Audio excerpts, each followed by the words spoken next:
ay repeat offender. Ang ibig sabihin lang nito, itong taong ito talagang may criminal na tendency. At hindi dahil sa administrasyon ni Juan Pedro ang dahilan kung bakit siya nanaksak.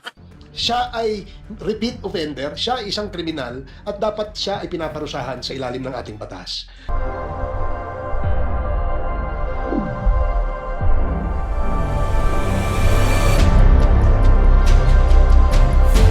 May nabalita nga po na isang delivery rider na nasaksak at napatay. I think this is related kay Kong Terry and kay former Kong Robert Ace Barbers. May isang delivery rider na nasaksak at napatay ng isang repeat offender daw.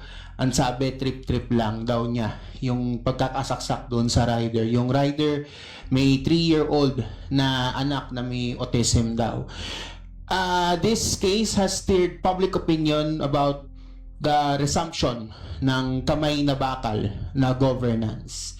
Marami nagsasabi na hindi daw it's an example daw to of the current situation sa crime na nangyayari sa Pilipinas, na what I'm seeing right now is namimiss nila yung Duterte style of governance. Your comments po. Nagulat ako dun sa sinabi mo. Anyway, kinalulungkot natin ang nangyari doon sa ating rider, no? At tayo po ay nakikiramay sa kanyang pamilya. Pangalawa, itong pangyayaring ito na sinasabi nga ay trip lang. Of course, kinukundina natin 'yan, no? Hindi naman ito dapat mangyari, no? Pero gaya ng sinabi mo, Red, na ito ay repeat offender, ang ibig sabihin lang nito, itong taong ito talagang may criminal na tendency. At hindi dahil sa administrasyon ni Juan ni Pedro ang dahilan kung bakit siya nanaksak. Siya ay repeat offender, siya ay isang kriminal at dapat siya ay pinaparusahan sa ilalim ng ating batas. Now, kung sinasabi nating namimiss ba natin yung bawat kanto may patay? Yung ba ang gusto nating nakikita araw-araw? Yan ba ang ehemplo ng isang tinatawag na kamay na bakal? Yung kaliwat kanan may nakikita kang tumutumba, may namamatay, at sinasabing nanlaban, at sinasabing droga ang dahilan? I guess, hindi yun yung dapat nating tinitingnan, no? Ang importante dito, yan ba ay mapapanagot sa batas?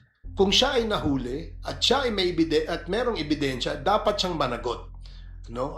Dapat yan ikulong. Kung maaari nga mabulok sa kulungan, mas maganda, no? Dahil sa kanyang ginawa, hindi niya isinaalang-alang yung pamilya nitong rider na ito, no? Kung sasabihin niyang yan ay trip lang, mas magandang mag-trip ka sa bilibid, no? Doon mo tingnan kung yung pagiging kriminal mo dapat ba doon sa loob ng bilibid. Again, no, let me say and emphasize na hindi ho ito usapin ng administrasyon. Ito ay usapin ng tendency nitong taong ito na maging isang kriminal, no? Ito ay repeat offender. Ang ibig sabihin lang nito, itong taong ito talagang may criminal na tendency. At hindi dahil sa administrasyon ni Juan ni Pedro ang dahilan kung bakit siya nanaksak. Siya ay repeat offender, siya ay isang kriminal at dapat siya ay pinaparusahan sa ilalim ng ating batas.